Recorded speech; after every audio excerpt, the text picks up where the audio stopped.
This is lecture 2 of chapter 2, and in this lecture we'll talk about chemistry, or some general concepts in chemistry. And in this class, what we'll be studying is matter. We've defined matter last time, and we'll study all there is to study about matter, different forms of matter, the composition, which means what is it made up of, the structure, which means how is it arranged, how are the little particles put together, and then the properties, essentially how it reacts. And then the changes will be chemical changes and physical changes, as you'll see. So this is the definition of chemistry. Now, chemistry grew out of alchemy. You can kind of see chem in the word alchemy. And this was the ancient practice where aspiring little scientists, you can call them, just messed around with different chemicals, different substances. They definitely discovered new things, new chemicals, but it was not systematic. It wasn't very scientific. But it was very important because it is what led us to many of our understandings of chemistry. Many famous scientists actually were alchemists. Among them is the famous Sir Isaac Newton. So there are many branches of chemistry, and we're going to study, this class just does the general chemistry, but there is what's called organic chemistry, which studies carbon-containing substances. There are many millions of compounds made just from the element carbon, and there's a whole branch of chemistry devoted to it. You can think of it as the chemistry of medicine. There is inorganic chemistry, which is essentially every other element on the periodic table besides carbon. You can appreciate how much carbon can do. There's biochemistry, which is the chemistry of living things, or the chemicals that interact with living things like us. And then there's something called physical chemistry, which is the intersection of physics and chemistry, properties between matter and energy. Now, at West, you can actually take organic chemistry and biochemistry. There's a class that's you can take it your junior or your senior year. So think about that.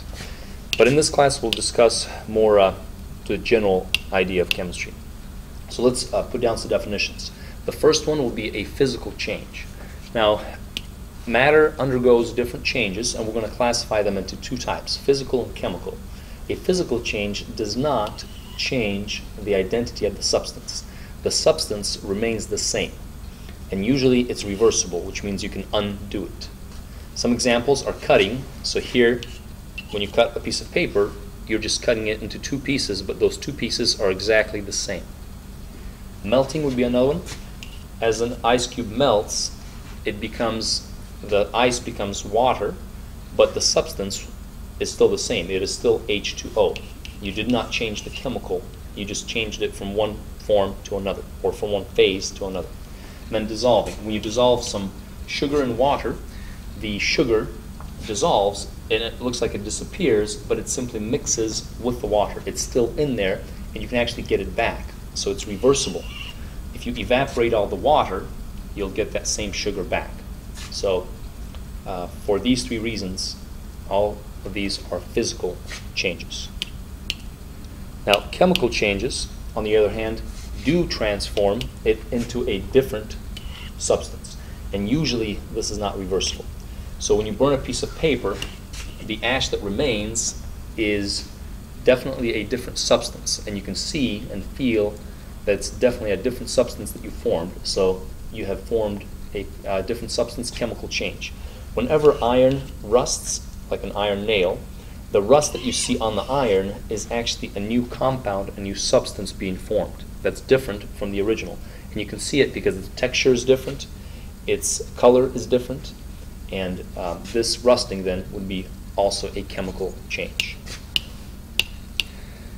Now, physical properties are properties that can be observed without changing the substance.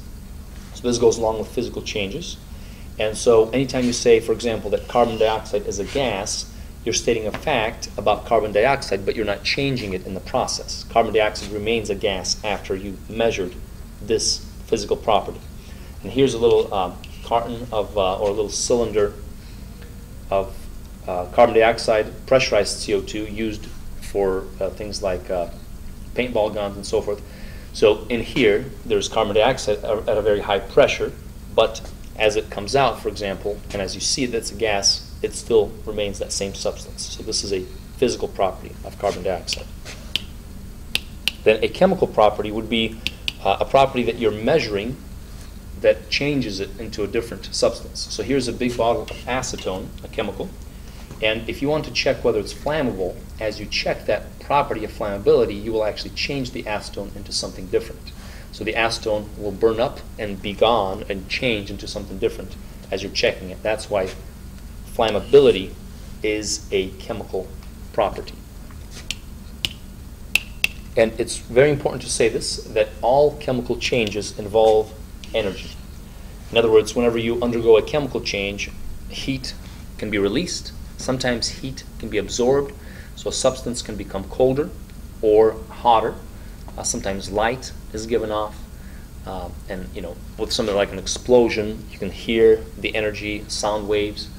But all of the chemical changes involve energy. So if you're testing something and you see that there's a change in temperature, for example, you can definitely say, yes, a chemical change has been observed.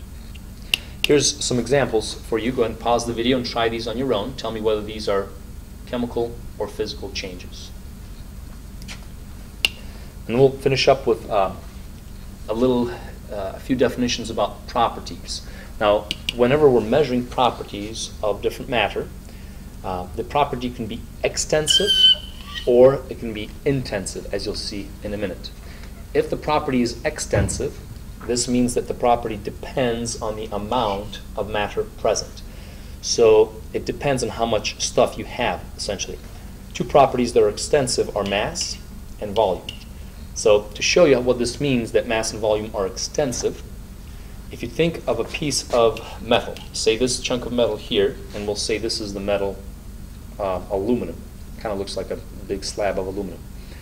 The big slab of aluminum has a different mass than the smaller slab.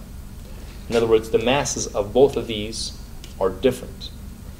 Similar for the volume. If you measure the volume of the top slab and the little bottom piece, their volumes are going to be different. So depending on how big they are, these two properties change. That's what we mean by extensive. In contrast, an intensive property is one that does not depend on how much stuff you have. So it does not depend on the amount of matter present. Melting point and density would be an intensive property. So think of density. Think about if these are the two, if these two substances are the same, the bottom one is just smaller, are their densities different or the same? Well, their densities should be the same. They should be just as dense no matter how big the chunk is, as long as it's the same substance. So in this case, density does not change between sizes. So density does not depend on how much matter you have. Therefore, density is an intensive property. Another way of thinking about it is intensive means it's on the inside. So it doesn't depend how much you have of it. It's always going to be the same because its density is an intensive. It's what's on the inside is a way of thinking about it. So melting point, for example, is the temperature at which the substance melts. So it doesn't matter if you have a little tiny piece of it or a big piece of it, the melting point will be the same. It'll melt at whatever it melts at. So in the case of water, for example, water boils at 100 degrees Celsius, no matter if you have a little bit of water or a whole boatload of water. And maybe that helps to classify these two. All right, this concludes for us then Lesson 2 of Chapter 2.